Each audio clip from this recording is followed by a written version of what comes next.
You don't need to get up close to appreciate the 4C's beauty, whether the roof is off or not. The sculpted nose, the elongated rear, the flared arches and oversized air intakes. Add them all together and you get an oil painting of a car. I've heard people call it a mini Ferrari, while others think it's overly similar to a Lotus Elise or Exige. Both are compliments, but both are wrong. The 4C is its own beast, especially with the roof off. In bright yellow paint, there's no way you're going incognito when you're behind the wheel. The headlights look a lot less bug-eyed here than they did in the coupe version, and I think the black fabric roof works in its favor, too, somehow making the whole thing feel even more exotic. The black alloys add a bit of an aggressive vibe, and the round brake lights are pure Ferrari. Subtle, this is not, and I love it. The 4C is bare carbon fiber, and not afraid to show it. The entire tub is on display, with no panels or material disguising it.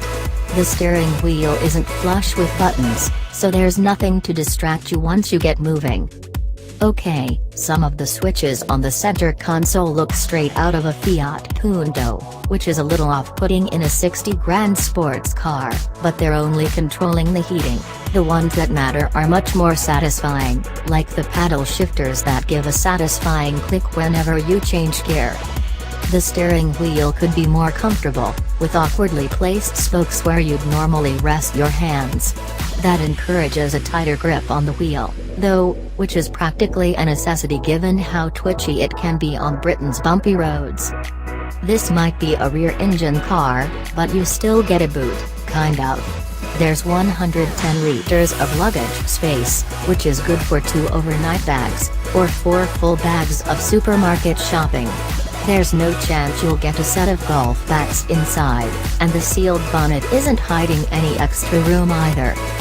I put it down partly to the incredible sub-1-ton lightness and 40-60 weight distribution, and partly to the mid-engine, rear drive layout, but let's be honest, the motor is the biggest part of the equation. The 1742cc 4-pot engine is turbocharged to pump out 237 bhp, propelling you from a standstill to 60 miles per hour in a neck-snapping 4.5 seconds. It whooshes and blows as the turbo spools up, too, with just a thin sheet of glass between the back of your head and the engine bay. Basically, you hear everything. Whether you prefer turbo whine to the pops and crackles of a naturally aspirated engine is down to taste, and there's some undeniable lag while it spools up, but personally the whoosh of a turbocharger puts a grin on my face every time.